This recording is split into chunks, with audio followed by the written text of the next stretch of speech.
It had the body of a lion, the strength of a bear, and teeth that could pierce through bone. For millions of years it ruled the Americas. Powerful, precise, fearless. But today, it's gone, and no one is entirely sure why. We call it the Saber-Toothed Tiger, but it wasn't a tiger at all. It belonged to a different branch of the feline family tree. Its real name was Smilodon, and it was one of the most terrifying predators ever to walk the earth. Its jaws could open wider than any modern big cat. Its fangs, up to 11 inches long, curved like swords. One bite, well placed, could take down a full-grown bison. It didn't chase prey. It stalked, ambushed, and crushed. But something ended it. Smilodon didn't just die out slowly. It vanished, alongside mammoths, giant sloths, and American lions, as if the Ice Age had slammed the door shut. And the mystery still haunts paleontologists. Was it climate, competition, overhunting, or something more complex? Fossils found in tar pits and cave floors give us clues. Bones riddled with injuries, skulls with shattered jaws, yet many of them show signs of healing, meaning these predators lived on even after grave wounds.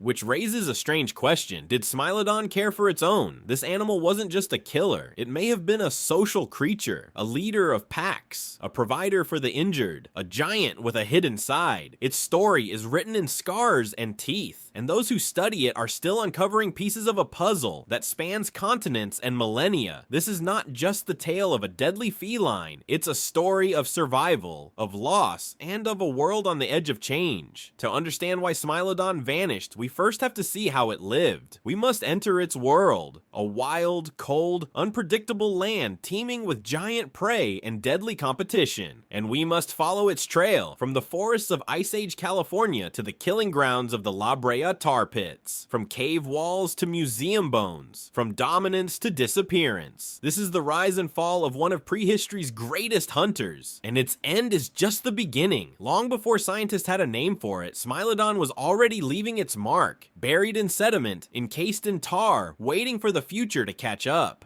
The story of its discovery doesn't begin in some remote wilderness. It begins in the heart of a growing city, Los Angeles. In the late 1800s, workers drilling for oil stumbled upon something strange. Thick pools of black tar bubbling from the ground, known as the La Brea tar pits. Locals had known about them for centuries. Indigenous people used the tar to waterproof canoes and baskets. But beneath that sticky surface, something extraordinary was preserved. Bones, thousands of them. Some were large and curved. Bison, mammoths, ground sloths, but others were sharper, sleeker, cats, big cats, with teeth that didn't match anything alive today. In 1901, a geologist named William Warren Orcutt brought attention to the site's scientific value. His discovery of fossil-rich deposits in the tar pits launched a wave of excavation. What they uncovered would change paleontology forever. Among the most common predators found at La Brea was a powerful feline with unusually long upper canines. At first, some thought it was a tiger, a panther, or some oversized lion, but the anatomy told a different story. This wasn't a runner, it was a stalker. In 1842, decades earlier, Danish paleontologist Peter Wilhelm Lund had named a similar animal from fossils found in Brazil, Smilodon populator. Now, with more complete skeletons emerging from California, researchers realized they were dealing with multiple species of the same terrifying lineage. The one found in La Brea, smaller than its South American cousin but still massive, became known as Smilodon fatalis. The name fatalis was well earned. It means deadly. Its build was unusual, short muscular limbs, a thick neck, and of course those enormous saber teeth. Nothing like it exists today. Fossils of Smilodon weren't limited to La Brea. Bones were found across North and South America, from Canada down to Argentina.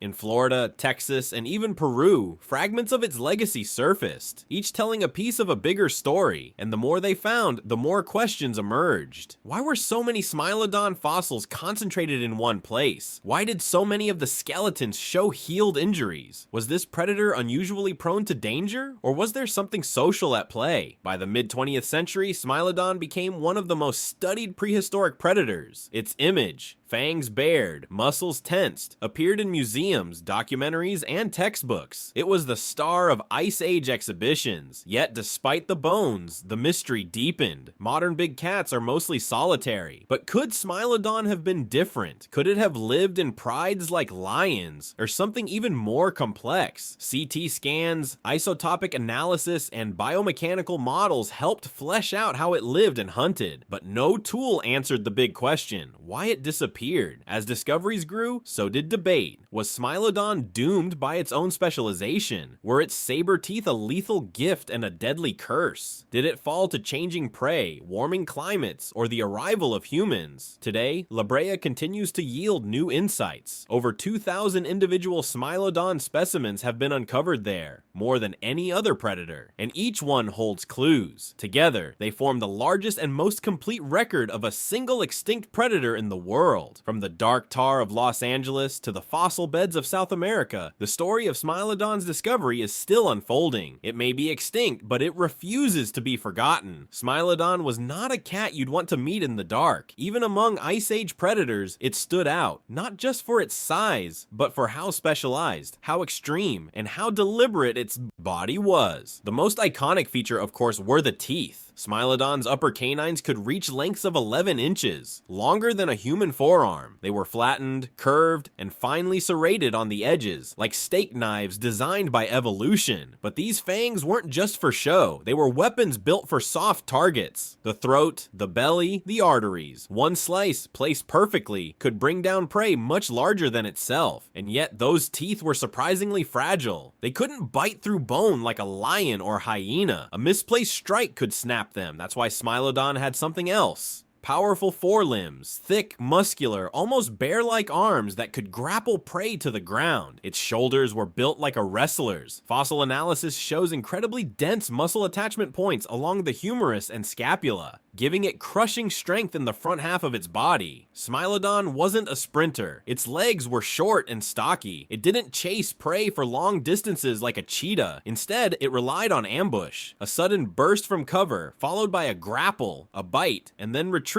to let the animal bleed out. The neck was equally reinforced. Short, powerful vertebrae and thick muscle insertions gave it the leverage to drive those saber teeth downward. Scientists believe Smilodon could open its jaws to a stunning 120 degrees, far wider than any modern big cat. That gape, combined with the precision of its bite, made it uniquely lethal. The rest of the body was solid and compact. It weighed up to 600 pounds, about the size of a modern Siberian tiger, but looked heavier. Its center of gravity was forward shifted, all power focused in the front half. This gave it an advantage in wrestling down prey, but likely made it slower overall. Smilodon's tail was short, unlike the long, balancing tails of today's leopards and lions. This reinforces the idea that it wasn't a high-speed chaser. It didn't need agility at top speed. It needed control during the takedown. As for fur, we don't have direct samples, but based on climate and related species, Smilodon likely had a dense, golden or tawny coat. In colder regions, it may have been thicker, like a snow leopard's. In warmer zones, lighter. It may have had faint striping or spots as camouflage, especially in juvenile stages. The eyes, large and forward-facing, gave it good depth perception, vital for ambush predators. The ears were likely rounded, cat-like, always alert. And then there were its paws, broad, padded, and equipped with retractable claws. Smilodon could walk silently, stalking through forests and grasslands with almost ghost-like stealth. Fossilized paw bones suggest incredible grip strength, enough to hold down prey even as it kicked and thrashed. Inside the skull, its brain wasn't as large as a modern big cat's, but the areas related to motor control and muscle coordination were well developed. This matches its physical design, not a thinking tactician, but a lethal executor. Altogether, Smilodon wasn't just a predator, it was a precision instrument, a saber-equipped ambusher, evolved not for speed, but for control, not for endurance, but for the kill. Its body was a contradiction, graceful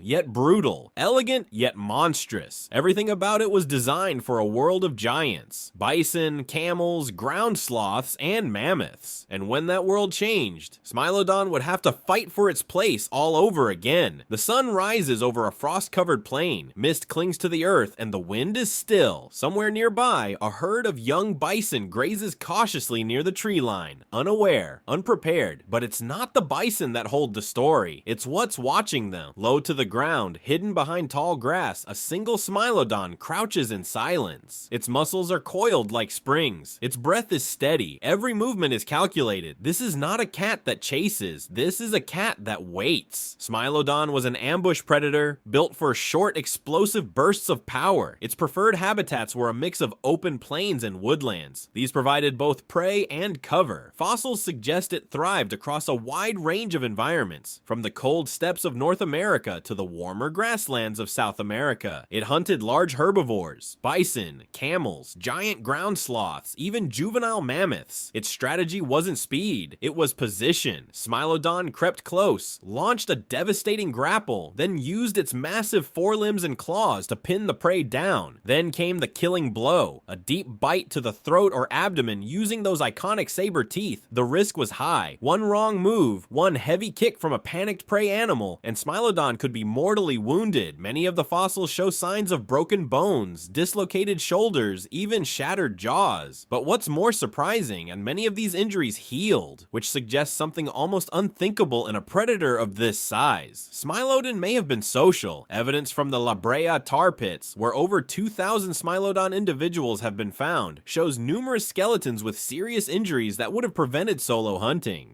Yet these cats survived long after the wounds were inflicted. The only explanation is that others fed them, protected them, or at least tolerated their presence long enough to recover. This challenges the assumption that all big cats are solitary. Smilodon may have lived in loosely organized groups, not like modern lion prides, but something more flexible. Maybe siblings that stayed together, maybe small coalitions that formed around abundant hunting grounds. It's still debated, but the possibility is real. Communication could have included low-frequency calls, scent marking, and body posture. While we can't know for sure, comparisons to lions and leopards give us insight. Social grooming, territorial defense, even coordinated hunts may have been part of Smilodon's world. During the day, it likely rested in shade or shallow dens. At night or twilight, it hunted. Its vision was likely adapted for low light. Its padded paws let it move silently across forest floors. In places like Ice Age California, its main competitors were other apex predators: dire wolves, American lions, and short-faced bears. Smilodon didn't dominate through speed or intimidation. It thrived on precision and power, but it was also part of a dangerous balance. Sometimes it stole kills, sometimes its own kills were stolen. Fossil sites show signs of competition, scavenging, and possible conflict. Bones of multiple predators found at the same site suggest feeding frenzies or traps. Some of the most iconic specimens from La Brea may have been drawn to the cries of a stuck herbivore, only to become trapped in the tar themselves. It wasn't just muscle that helped Smilodon survive, it was adaptability. In a world full of hazards, from freezing storms to rival hunters, it found a way to keep going, generation after generation. And yet, even as it thrived, its world was beginning to change. The prey grew scarce, the climate warmed, new enemies arrived, but for a time, it ruled. At the top of the food chain, a killer with discipline, a predator with purpose. Smilodon's world was violent, wild, and unpredictable. But it was a world it knew how to survive, until it couldn't. For over 2 million years, Smilodon thrived. From the grasslands of Argentina to the icy plains of North America, it hunted without rival. A master of ambush, power, and patience. But around 10,000 years ago, it disappeared. Not gradually, not quietly, but almost all at once. It wasn't just Smilodon. Mammoths, mastodons, giant ground sloths, American lions, dire wolves. An entire cast of Ice Age megafauna vanished in a span of just a few thousand years. It was one of the greatest extinction events since the dinosaurs. So what happened? One theory blames the climate. As the last ice age ended, Earth began to warm rapidly. The massive glaciers that had shaped continents for millennia began to retreat. Forests replaced open grasslands, wetlands expanded, and the ecosystems that sustained large herbivores began to shrink. Smilodon's world was unraveling. Its prey, bison, horses, camels, were declining. Some species adapted, others didn't. For an ambush predator that relied on large, slow-moving animals and wide-open hunting grounds, the new environment was a silent killer. But climate alone Smilodon doesn't tell the full story. Around the same time, another species arrived, intelligent, organized, and armed with tools unlike anything the natural world had ever seen. Humans. The first people to reach the Americas crossed land bridges and coastlines from Asia. They hunted in coordinated groups. They used fire to reshape the landscape. They tracked migration patterns and developed weapons that allowed them to kill from a distance. And they targeted the same animals Smilodon relied on. Some scientists believe that this overlap, two apex predators competing for the same prey, created an unsustainable balance. With fewer bison and mammoths, there simply wasn't enough food to go around. Smilodon may have faced starvation. It may have been forced to scavenge more often, compete more aggressively, take more risks. Injuries mounted, reproduction slowed, populations declined. Still, extinction isn't usually caused by a single blow. It's death by 1,000 cuts. Changing habitats, shifting prey, rising temperatures, new predators, new diseases, all coming together in a window of just a few thousand years. In the fossil record, the end comes quickly. After tens of thousands of bones across North and South America, the trail goes cold. No more tracks, no more dens, just silence. On the surface, it seems tragic, a powerful, successful predator brought low by forces beyond its control. But there's another layer. Smilodon may have been too specialized, too perfectly adapted to a world that was already vanishing. Its huge fangs, its heavy build, its ambush tactics, all brilliant for a particular niche. But when the rules of the game changed, its edge became a burden. Nature rewards flexibility. And in the end, Smilodon was outmaneuvered, not by speed, but by change. The last of its kind likely died alone, not in battle, but in slow decline. No fanfare, no final roar, just the end of a lineage that had once ruled half the earth. But its bones remain, its teeth, its skulls, its frozen shadows, they still tell a story, not just of death, but of dominance, of evolution's brilliance, of a time when beasts with saber teeth walked the land and then vanished into history. What if somewhere in a forgotten valley, behind walls of mist and time, Smilodon still existed? What if the saber-toothed cat survived extinction and lived among us? At first glance, the idea seems absurd, but not long ago, people said the same about coelacanths, thought to be extinct for 65 million years, until one was caught off the coast of South Africa. Nature, it seems, has a talent for hiding survivors. So what if Smilodon had somehow held on in remote corners of the Americas, in untouched forests, on an isolated island? Could it survive? It would face a very different world. The great herds of the Ice Age are gone. Its favored prey, extinct. Today's landscapes are fragmented by highways, fences, and cities. Ecosystems are smaller, prey is faster, and humans dominate every corner of the earth. But Smilodon was a master of ambush. If it had adapted, shifted to hunting deer, elk, or even livestock, it could still pose a formidable threat, not to ecosystems, but to us. Imagine a world where trail cameras catch blurred images of a huge cat with curved fangs, where livestock vanish mysteriously, where campers